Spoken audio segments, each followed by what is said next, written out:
On. All right. So, welcome to episode 2 of Barn Talks. We won't talk about episode 1, but so again, I'm Wyatt Mascarella. I'm Drew. So we're gonna hit on a few key notes today. You know, the point of Barn Talks really isn't to be super point driven. We're gonna have a topic, and then we're gonna kind of see where we go for the next half hour. Maybe 40, maybe 2 hours. Who knows? That's kind of the point of Barn Talks. I want to just kind of get things out that are helping everybody, right? So many people that I've talked to in years past, and even in my remote training times of talking to parents and talking to kids, they just want to kind of see what's in your brain. They just want to know what you think and when you think it, right? So that's kind of the point of Barn Talks, kind of hammer out some of those points and just kind of roll from there. So the big piece that I want to talk about is how we're training here in the Midwest. We don't have a luxury of being outside for an extended period of time. And now it's not just the Midwest, it's North, Northeast, Northwest. All of us kind of deal with the same things. So how do we keep it from being monotonous? And I'll let you touch on that. Yeah, it's tough. Being from the Midwest, you're in a constant battle of trying to find places to work out. Like, Fair. I mean, obviously we're lucky to have the barn now. But like I've always been lucky in the sense that I've been able to find places to work out, like being in a travel program, stuff like that. True. But for those guys who like aren't in travel programs and need to work out, it's not easy. Yeah. It's a lot easier being down south. You get to go hit BP on a field every day, throw outside. But yeah, it's a total grind. I mean, we had temperatures of what negative 30, negative 20 yesterday. Yeah, literally yesterday. Yeah, it's cold today. It's 20 degrees today. You have to find places to be able to work out because if you don't, you're just behind. Yeah, it's just over. I think it's kind of crazy that we think about, being a part of a travel program. Everybody touches on development, right? How much do you develop in 2 days? It's impossible, right? They say that they're going to develop you, but you have a team practice and a team practice with 15 to 20 other people on your team or in group training. You get an hour and a half, maybe 2 hours. So you're stretching for the first half hour, maybe 40 minutes if you do bands. You take BP for a half hour, but then you have to do defense for a half hour. So really you're getting an hour's worth of swings every week, and people think that's enough. Yeah, it's just not. Like, you see a lot of those guys or those practices. I think a big majority of the development that you get is on your own. Like, that's just 1,000%. the reality of it. And I think where travel programs kind of get lost in it sometimes is they need that facility open a lot. Like, they open it up for practice, and like I've seen some facilities where it's like, yeah, we're open for your team practice, and that's it for the week. Yeah. It's like that's just not enough. Like you said, you're in a practice with 40 other guys. Mm-hmm. How many reps are you really getting in those 2 hours? Like, not a lot. Exactly. It's just not enough. In facility owners or leasers or lessers in more recent times, nobody's buying buildings anymore. So when you lease a building, you have to pay that $100,000, $200,000, depending on what it is, right? So you have a huge expense going toward just that, where it's really tough for some of these programs to pay that person to open it for those hours that we're talking about. And then now you're like, well, okay, I'll give that kid a code. Well, okay, now you're unsupervised in a facility where anything can happen. You have machines that throw balls 100. You have kids being kids. Yeah. It's a liability concern. It's a lot of things. So you need to find a place or somebody that can keep you in shape or right. And that's where I think a big piece of it, like remote training, comes into play. Hybrid training comes into play. Like, think about how we talk, right? When you're at school, what do we talk about? Well, what are you doing that week? What are you doing this week? What are you doing that week? Okay, awesome. Can we add this, add this, add this? We're doing it without even having an app when you and I talk about doing things. Yep. Now, think about what it is like for people now that are in not only my program, but everybody's program. You have day-to-day operations that you have to get done. It's a habit builder. You got to hit, you got to catch, you got to do whatever. All of the things. You got to drink, you got to eat. I have nutrition now. Like, look at all these things that can actually benefit you, and people are reluctant to do it because they're like, well, I'm not comfortable with it. I think a lot of the comfortability with it too is like it can be overwhelming. Like For when you sure. For first start sure. getting into it, like say you are a catcher, you have to Yep. do your receiving work, blocking, transfer work, and you got to hit, got to Yeah. like you said, meal prep, stuff like that. We've been talking about that. It's like Mhm. there's a lot to it that people don't realize. People just see like, oh, this guy hits and this guy does defensive work, and then that's it. Like there's so Yeah. much more to it that you need to do to like play and be at an elite level. For sure. I think that elite part is what's kind of slept on. Like everybody thinks that like they grind. They're grinders because they go to practice 2 times a week.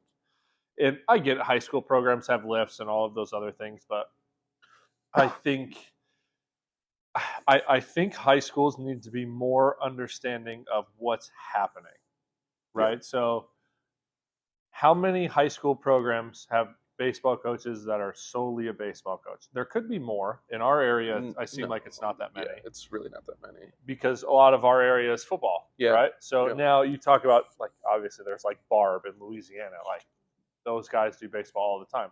There's a reason why they have the best players in the country, not just because they're recruiting. They can't recruit. They're a public university Mhm. or a public university, a public high school. Yeah. So it's interesting to think about things like that. But I think there's so much poking and prodding of like, hey, I want your kid to be a multi-sport athlete, but then the football coach doesn't want him to be a multi-sport athlete. The baseball coach doesn't want him to. The basketball coach doesn't want him to. So now you have a kid that's between the ages of 14 and 18, which are arguably the most impressionable years of any person's development. Mhm. And you're telling them, hey, you can't do that baseball lift because you have basketball today, or you can't do this because of that. So then what happens? The baseball coach will then go, you got to lift 3 times a week. And then the football coach is like, well, we actually need it to be 4 times a week. Yeah. So you have one kid going to 3 workouts for this, and then adding another 1 or 2 for another sport, and then you expect him to be good at any of them. Yeah. We're expecting too much out of them from a high school, public school standpoint, in my opinion. If you want your kids to get really, really good, they have to seek outside training. 100%. I think it's not even a 100%. question. I when I started doing private lessons was probably like I was probably like 11 years old, something like that. Yep. And like at that age, it might be a little early, but you like you said, you have to seek that out You just have to. because it's nearly impossible to get all that work in by yourself. And like at a young age, I look back at some of the stuff I did and I was like, what was I doing? You're like, you don't know anything. You have like no idea. and like at that age, those kids always think they know everything about like baseball or whatever sport they're playing. Yeah. That's just not the reality of it. Like when it comes to lifting, all that stuff, it's like at that age you don't know. Exactly. You don't. So it's And then think about it from terms of your high school gym teacher that's teaching lifting. They're there to cash a check. I can't remember. Maybe I had one gym teacher that was like involved, telling you form, really trying to get you to be good. And he left after 2 years because he got a different job somewhere else. And he was a young guy. He was 25 when he came over. So he like was lifting with us, which was the coolest thing ever. But again, you have gym teachers that are 50 to 70 years old that are teaching, doing their thing. And to be fair, I'm not expecting them to be a No. certified strength trainer. that's not No, what they are. there's no chance for them to have that ability, right? Yeah. But you have people that are trying to do things that it's just not their job. But they're expecting you to show up to that lift. So are you hurting or are you benefiting the athlete? In my opinion, you're hurting them. You're telling them to go do a workout that isn't built for them, isn't actually getting them any better, and you're forcing them to do it. Let them go do what they want to do and be with someone that's actually certified or actually understands what the process is that they've done and how they can get there. Exactly. And I think people too, especially at that age now, or like even now, you see like a lot of people are like, oh, baseball specific lifts, stuff like that. And I think that's really important. Like Yes. there's certain movements that just hurt you more than help you in that sport. But people have gotten so like dig so deep into that now that there's kids that aren't getting like any general strength whatsoever. Exactly. It gets to a point where like when you're like a freshman in high school, it's like you should just lift, like get strong, eat a lot, like get to a point where you have a foundation of strength. Exactly. And then it's like, okay, now that I'm strong, this is what I need to do to like stay mobile and all that stuff. Yeah. So that I'm the best at my sport. For sure. There's so many people that rely, and this is a high school thing. So many people rely on the core lifts. So they rely on squat, they rely on bench with a barbell, which I know that's so in the baseball world, that's Yeah. like that's poison. Like you Yeah. talk to one person, it's kryptonite. You talk to the next person, it's the greatest thing ever. It's going to make you throw 100. Yeah. And so it's so hard. And this is my profession. Like how do I not have a straight answer as to yes or no on that? And then we expect a 12-year-old kid or a 14-year-old kid or a 16-year-old kid or someone's parents that have zero clue. They could be IT people. Yeah. And you're telling them to be like, well, you have to figure out what's best for your son. Mm-hmm. They don't know. How are Mm-hmm. they supposed to know? So back to the point of that, like sometimes it's sometimes it's so reliant on who's instructing or who's trying to tell you something that, especially in a public school, you don't have an option. They just force you to do it, and that Literally. you can't say Yeah. anything about it. I think it's good for people to have things to do. I do. I think it's good to have kids that may not be in a travel sport to do certain things, may not be this, may not be that. But I also think that from a public school standpoint, we in this area are expecting so much out of a player that now they're actually losing more than they're gaining. 100%. Like why there's a reason why guys down south are so good. It's because their Why guidance is good. why are they so much better? And you can't tell me it's the weather. The weather, yes, helps for sure. You get to run, throw outside, awesome. But we still have some of the best arms, some of the best players that get drafted and are playing in the big leagues right now. Gavin Lux, a big leaguer, signed in the first round. That wasn't because he was a South player. That's because he understood what he needed to do. He had good guidance from the hitters up in Racine, and they knew what he needed to do and how he needed to do it. Do you think he was fighting with every single high school coach about, I don't know if this is really good for my development? Well, he probably didn't have to have that conversation. They probably said, "Hey, Gavin, you're doing really well. Let's just let you keep doing what's working for you, and let's see how it goes from there." There's a reason why Wisconsin kids are so good. Like Jaren Kendall's a prime example of that. Ben Rortvet's a prime example of that. Let's look at some of the kids that just recently got signed not that long ago. Jared Kellenick. Like Yeah. the numbers just keep going. Like you can't tell me that these guys are fighting with their high school coaches to go to another workout that's with a certified trainer or a certified person that's actually getting them significantly better. You just can't tell me that. It's funny when you look at like Illinois, I'd say is a very good baseball state. I'd say It's a like hotbed state for it sure. is, and you look at the guys who come out of the area, and even like the Fox Valley Conference area, or the I think it's the suburban Yeah, conference, or mid suburban. mid Yeah. suburban, yeah, in Chicago. It's like that's like there's a reason there's so many people that come out of those areas. You got the Bow Dome, you got like all those areas that Exactly. like and those good like Cangelosi Sparks, the good travel organizations Mhm.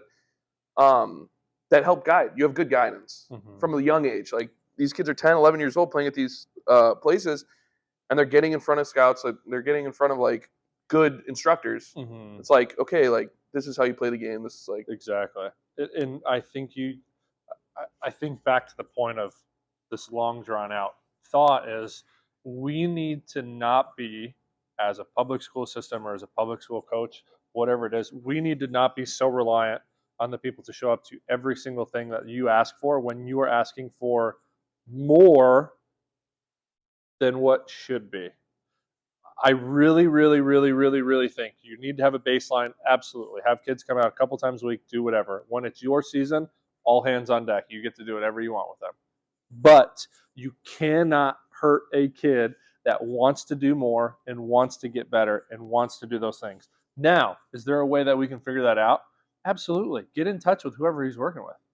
Is he coming to you this day, this day, this day? Absolutely. I know it's more work on your end, but for certain players, let's make it happen. Let's not be 100%. afraid to have these people do it or recommend to certain people, maybe try this remote thing that's on your phone that allows you to do it whenever the heck you want to do it. You have everything to do until 7 p.m. and then 7 to 9, you have nothing going on. Mm-hmm. You can get an hour's worth of hitting in, an hour's worth of lifting in, an hour's worth of talking with that coach, understanding what you're looking at. That's the luxury now, man. There's so much going on everybody's plate. I get it. Nobody wants to make that extra trip to a facility when you might not want to. That's okay. But being able to have someone in your pocket that's always there for your best interest is crazy to me. It's crazy that people don't just jump on board and go feet first all the way. Like, think about how every single big league hitter is. How many coaches do they have with them on the big league staff? Normally 3, 2 or 3 at least. That's probably rostered. Yeah. And then they probably have 3 more that are in there talking 100%, about hitting with the analytics department. So you have 6 people for 27 people, right? It's a pretty good ratio. Yeah. Now, when they go home, who do you think they're talking to? They're not just hitting on their own. Yeah. Some people might, but everybody has their own individual guy. Look exactly. at Alex Bregman. He flew his hitting guy out to him and be with him every day of the season. Like, think about things like that and look at what they're doing. Obviously, they have a bankroll. That's crazy for sure. But look at what it's giving them. Yeah. Baseball is such a sport with every parent wanting an ROI on their kid. Crazy to say. That's a business term. It's crazy to think about in this side of it. It's a kid, right? But that's what every parent does. When they're paying thousands of dollars for in-person lessons, they're expecting a return. Exactly. They're expecting a scholarship. They're expecting an opportunity. They're expecting something in return for their son putting in time, their daughter putting in time, all those things. Like, you need to get more for your money. The one time a week is not it. It's not it. It's so far from it. It's crazy to think that we did it for so many years. Yeah, crazy to and think you look about at it. some of the people too that give lessons. Like, the countless number of times I've walked past a hitting lesson where you like kind of like overhear what they're talking about. Like, dude, Yeah. like I'm not saying I know everything, but like there's just a common sense to it where it's like you see the people who you give like a 30-minute lesson and it's 30 minutes. All right, we're done. Mm-hmm. It's like you can tell the people who are just doing it for the money and not you. You have to be smart about who you're working with, and like if people are genuine or not. Like that's just 1,000. That's just the reality of it because there's people out there that are doing it for the money. And all they want to say is great job today. Exactly. You did awesome. Exactly. Not, hey, here's your homework. This is what you need to do for next week. Let me know when you come and see me again. That's more than just the one time a week. You're forcing them to do more on their time. But yeah, it's crazy. Well, you can see the people who do stuff like between the week too. Like if you give a For lesson, sure. you give a lesson For like every sure. Monday with one kid. You can tell it's like, all right, Monday, this is what we worked on, and then the next Monday you're like, why is that worse, or why is that not? Why is that the same? Like Exactly right. You can tell like when someone's doing the extra work and who's not. Yeah, I think on the winter side, man, I don't know what else to touch on, to be honest with you. Is there anything that we missed on that side of it? Or should we just dabble on something else for the last like 15? We could go on to something else. I think kind of hammered it into I think place we did. of what There's we probably want some with stuff training. we missed for sure, but yeah, if there's anything we did miss and anybody that's watching this that wants to leave a note and be like, hey, can you touch on this? Absolutely leave it in the comments. But in terms of the winter training where we're at, I think that's a big piece. We just need more people to be willing to work together and not fight each other. 100%. And actually, kind of go into that, the whole, at least this is what I saw when I played high school baseball, the whole travel ball versus high school baseball. I don't understand. I somewhat understand why, like college or not college, high school coaches would be like, oh, like they're trying to take the high school kids away, and some kids are like that, but you can't. I think it comes to a point where it's like you can't fight it. Yeah, like it's like travel baseball has grown so much where your best players are going to be playing travel baseball. Like, 1,000, so and if they're not, they're losing out. Exactly, and it's like you can't fight that. It's just you need to be able to grow, like work together. Yes, and it's like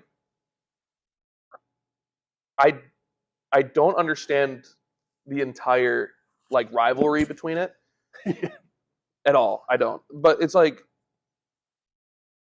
you kind of touched on it a little bit earlier. These coaches that are like so against it, why don't you go and be like, okay, this kid's really good. Who's he getting lessons from? Let's get most of our kids be like, hey, like you don't have to, but go talk to this guy because you see what little Timmy's doing over here. He's exactly right. He rakes. Like, you want to be like that. Exactly. And like use those guys as examples to be like, this is how we can get better. Like we get you for, I don't even remember how long our high school season is. Few months. 3 months. Maybe. 3 months maybe. It's like you have a lot of extra time to get better. Exactly. You don't have those 3 months, like, and that's the thing. So I think the whole like rivalry between travel baseball and high school baseball, it's stupid because it's like so there's so many, like, success leaves clues. There's so many, like, just so like wide so many points, like, right there, right in front of you. Yes, and it's like, I think to touch on that and to kind of end that point, 1,000%. Mhm. You couldn't have said it any better. Success leaves clues. Look at the terms of the kids that are doing well, what they're doing. And as a high school coach, you should be willing to drop your ego 100%. and look at the player and say, okay, what made you better? How can I implement that to my program? Those guys that 1,000%. do that win state championships. 1,000%. They set a precedent. They understand what they need to get done, and they're willing to learn.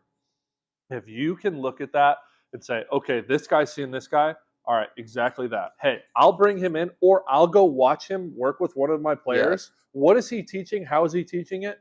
Can I implement that? Not to steal anything, because you're not stealing the intellectual knowledge, whatever we want to call Yeah. it, right? Yeah. We're not stealing it, but you having a better understanding of how the game's changing is only going to benefit you as a coach. There's no way that hurts you. You have to continuously grow with the game because the game is continuously growing. Exactly. And that's a point we could talk Yeah. on for hours, 100%. and the catching side, the hitting side. Yeah. But back to kind of end that point, we need to quit. We need to quit thinking our way is the only way.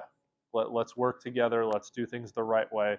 And again, I don't believe that every travel program has every answer. They don't. No. Oh. There's a reason why every high school team has a kid that plays for 7 different teams. Mm-hmm.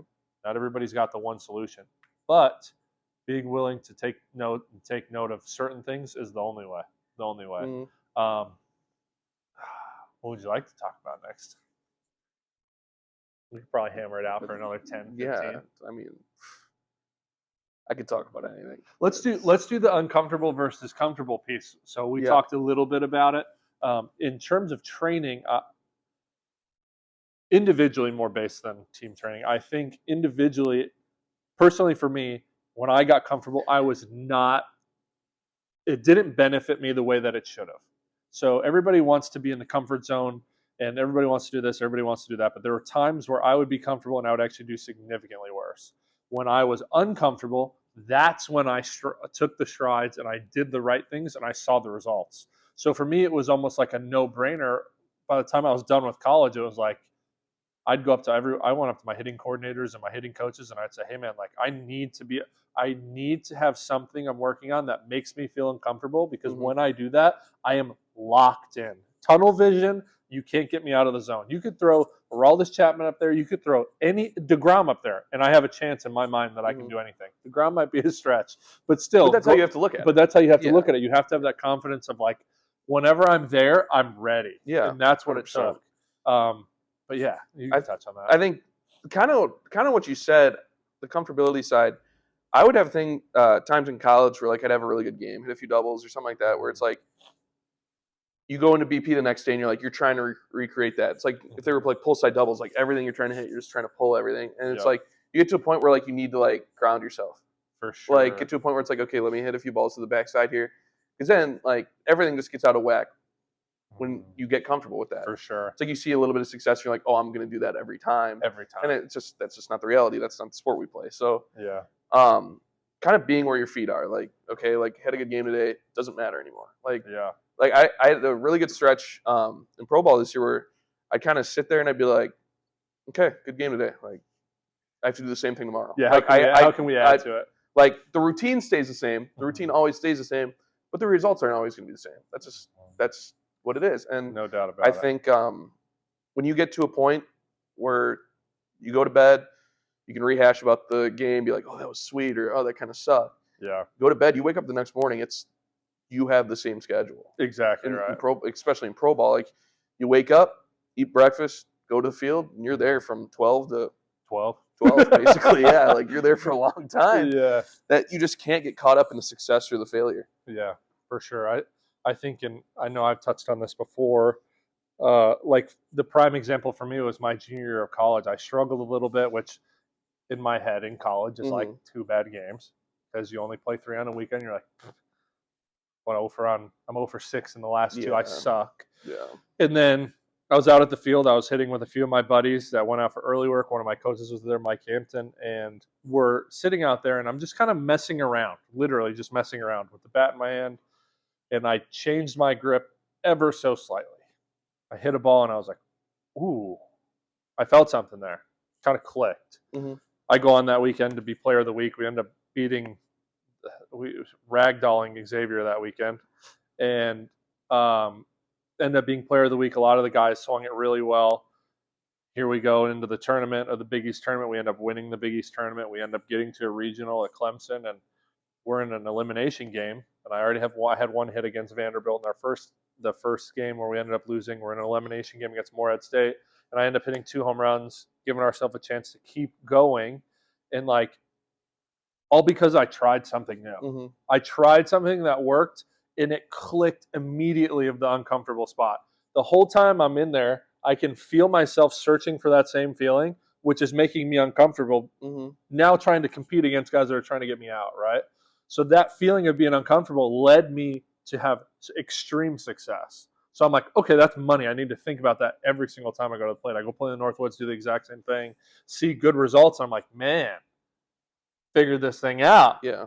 And then all of a sudden you wake up one day and it's not the same. Yeah. Right. Well, that's you're constantly having a battle with yourself of like there's always gonna be something that creeps in your swing. For sure. It's like, why am I doing this now when that was so bad and I figured that out and now there's something new. It's just that constant battle. I mean, we've changed my hands like 3 times in the last 2 weeks, just trying to figure out what makes the most sense for me. Like we went through a thing where I'd like tip the bat a little bit more.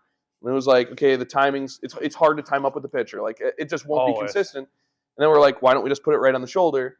And then you're like, okay, like that was good off a machine, but I went into live ABs and I'm sitting there, I'm like, I'm just standing here static. Like I need some rhythm to help myself. And we just got to the point where it's like, all right, hold where you want your bat to like be and just wiggle the hands a little bit. It's like it's just like constantly battling yourself to find that spot that's comfortable in a way, but with being uncomfortable, if that makes sense. For sure. It's like I think big on that is like, again, everybody's different. So the way that you hold the bat is completely different than the way I hold the bat. So from a coaching perspective, it's like, I have to look at Drew and be like, brother, I've told you to do this 75 times. Mm-hmm. You don't like it. That's okay. Now let's find out where it needs to be. Like you were up here, now we're down here, now we're back here, now we're here.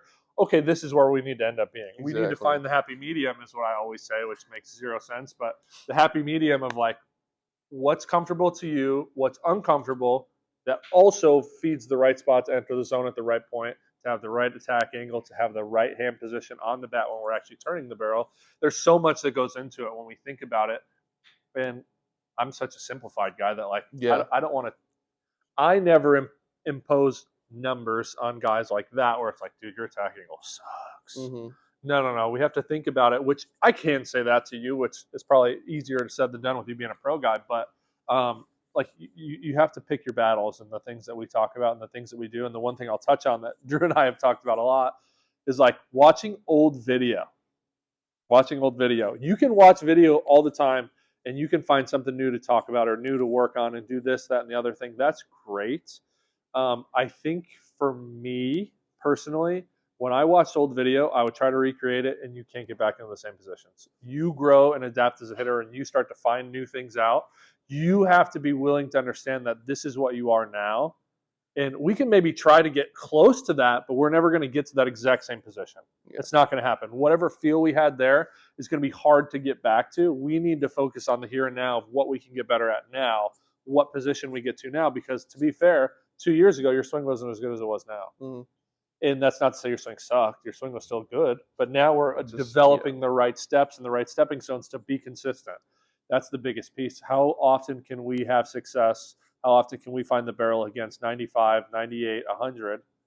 And when and where and what positions are we in for that to actually implement and make better? And I think that's the constant battle with social media now. It's like you see 1,000 swings a day. So many. If not more. So many. I mean, like you'll go on Instagram Reels and just scroll, and it's all just baseball guys swinging that are having success. Mm-hmm. You don't see the guys punching out 4 times on social media. No. It's the guy hitting a homer, and you're like, oh, I want to hit a homer. Like, I want to swing like him. And it's like, we talked about this earlier. It's like, there's just, I'm not going to swing like Mookie Betts. I'm not going to swing like Aaron Judge. It's like, I am not those guys. Yeah. You have to do what's best for you and what gives you success. Like, that's just the reality of it. It's like, for sure. And I remember talking to someone about this, where it's like, if you want to pick apart swings, pick apart the guys who are smaller. Look at like Mookie Betts. That guy's what, Mhm. 5'9"? Yeah. Like he's not like bulky at all. Like he's an Yeah. athletic dude. But look at how his body moves because he generates a lot of power. A lot of force. So like you can pick apart stuff like that, but you can't be like, I'm gonna swing exactly like Mookie Yeah, Betts. exactly right. Because nobody moves the same way. No. No two swings are the same. No. Now, obviously, you can look at like father-son things. That's crazy to look That at. is crazy. And you look at like Vlad Jr. But those are your asterisks. Those are your ones that are Yeah. one of ones. But 1,000%, if you're going to look at a swing and try to implement something, you can't overhaul everything. No. It's you No. finding what they do. Maybe it can work for you, but 9 times out of 10, it's not going to. But we can get to similar positions. Exactly. Like we can start in a different spot and end in this position. We just can't be perfect all the way around. Exactly. But 1,000%, I agree. Anything else you want to touch on?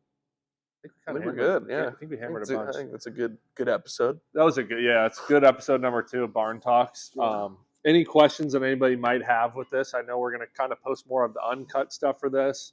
And then I'll post some little bit of teasers here and there on like Instagram and stuff along those lines of the short versions of it. But any questions you might have for Drew and I know Drew and I are going to do a little bit more than just the hitting side. We're going to talk about the catching side too, with us both being catchers.